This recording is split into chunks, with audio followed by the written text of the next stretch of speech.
largest export port today, handling 27 million tons per annum on 1,000 ships and increasing year by year. In 1930, it handled 20 million tons on 20,000 ships, which just goes to show how ship sizes have increased. The overhead trains pass the tobacco warehouse, which was the world's biggest warehouse.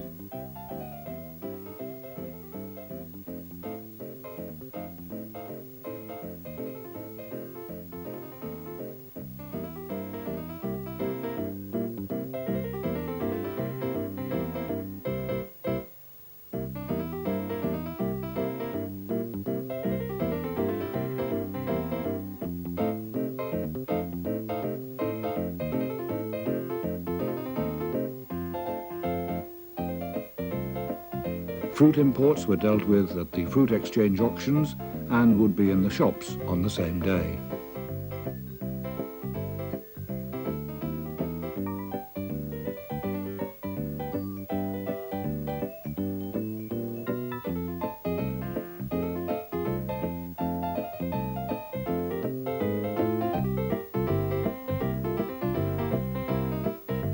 Timber importing was another aspect of the port's trade, and here a timber auction is in progress as a large piece of mahogany is moved.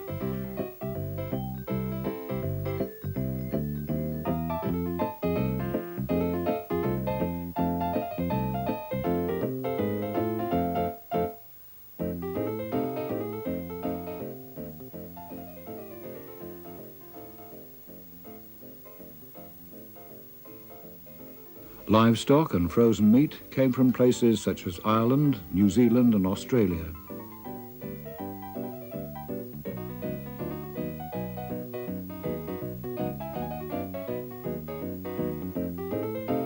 Lunchtime in Dockland, and time to think of a flutter on the horses.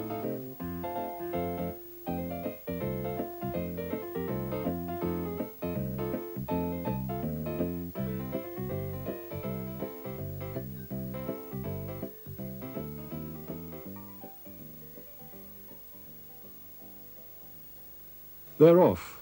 The Grand National has taken place at Aintree since 1839. It was so popular that special trains would come from all parts of the country to be stabled in sidings alongside the course.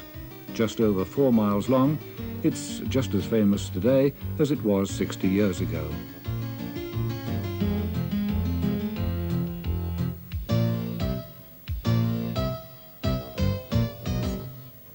There's been many a fall at Beechers.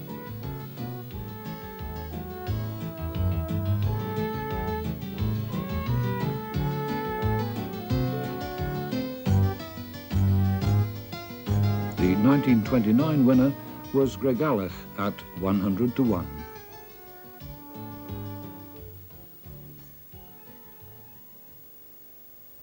Liverpool looked west to the Atlantic and was regarded as the main port for the Americas and a gateway to the empire.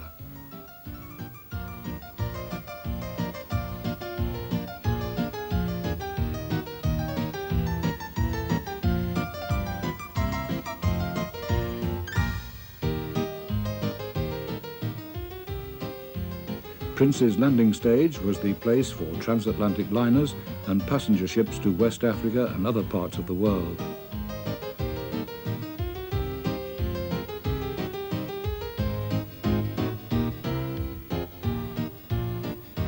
A White Star liner arrives, causing a flurry of activity.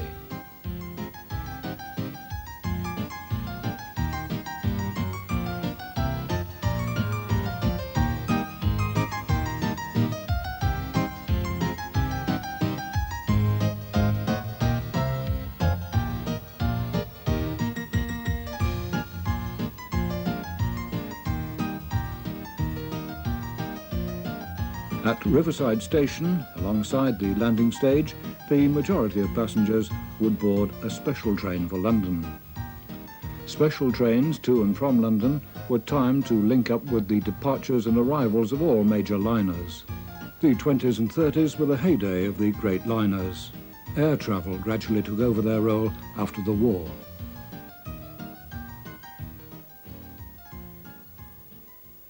The construction of Martin's Bank buildings, now Barclays, and India buildings for the Holt Blue Funnel Line in Water Street shows the wealth and prosperity of the city.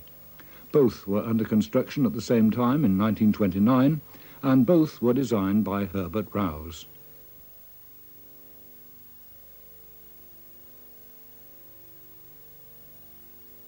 Stonemasons continue their work on the cathedral, a task spanning 74 years. The seaside was never far away, and many took trips by electric train northwards to places like Blundell Sands for relaxing days out.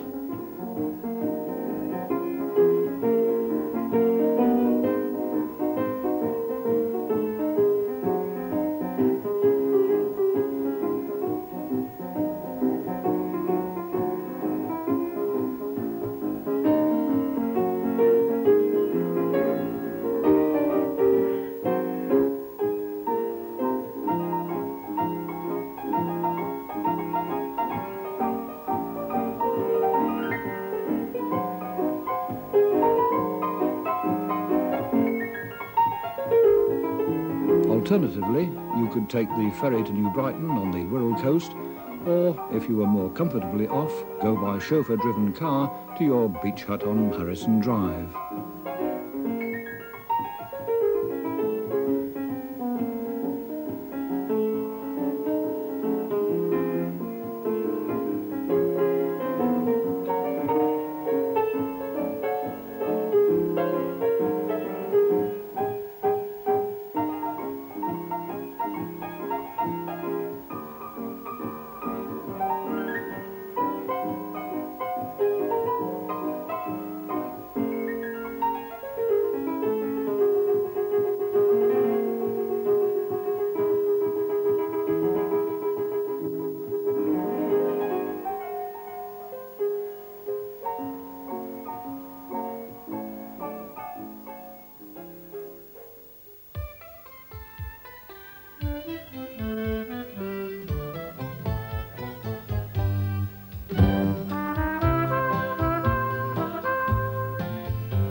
June 17th, 1939, and the new Mauretania completes loading and makes ready to sail on her maiden voyage to New York.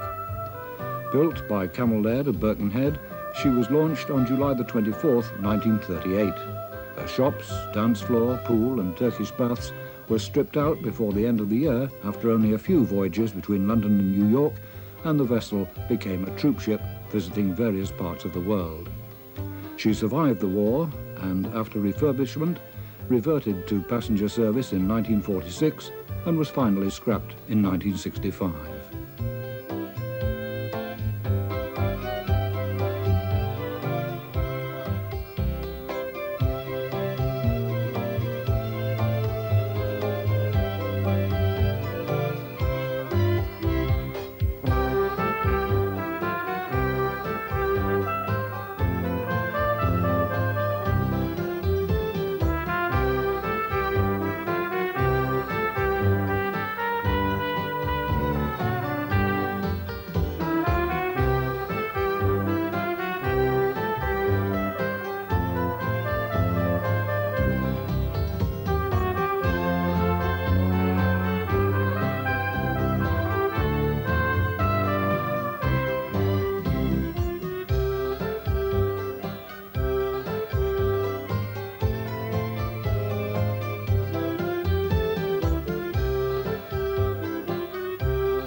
About the same time as the Mauretania became operational and the threat of a Second World War loomed, preparations were taking place at Linacre Lane Power Station for the assembly of gas masks.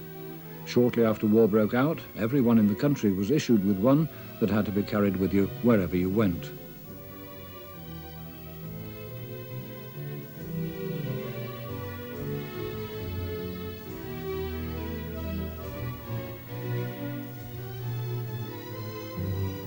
Most people working here are dressed in police-style uniforms.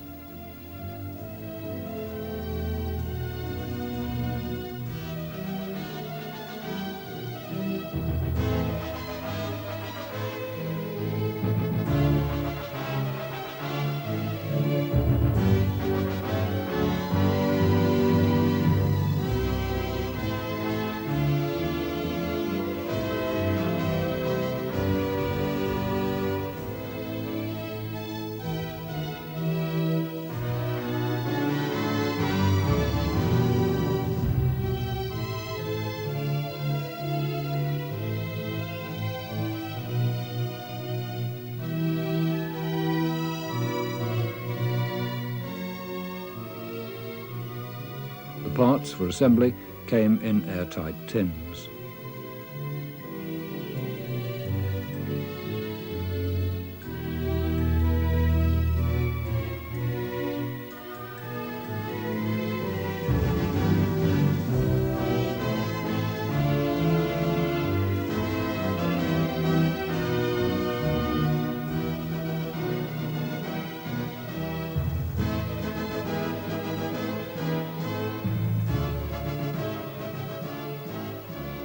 Windows are bricked up in Clarence Dock Power Station switch house to prevent damage in the event of bomb blasts.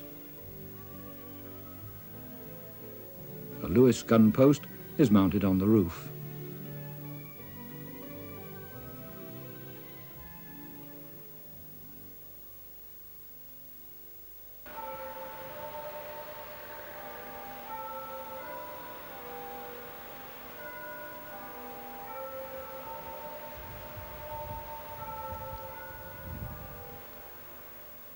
To end our look at Liverpool in the 20s and 30s, let's go back from 1939 to more peaceful times, back 10 years to 1929.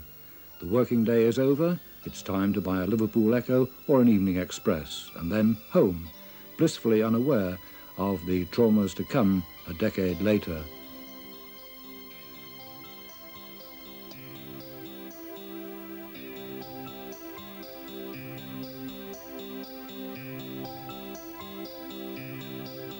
As always, the people of Merseyside and Liverpool would step into and survive the uncertainties and adversities of the future with a resilience and humour which have for so long been the hallmark of this great city.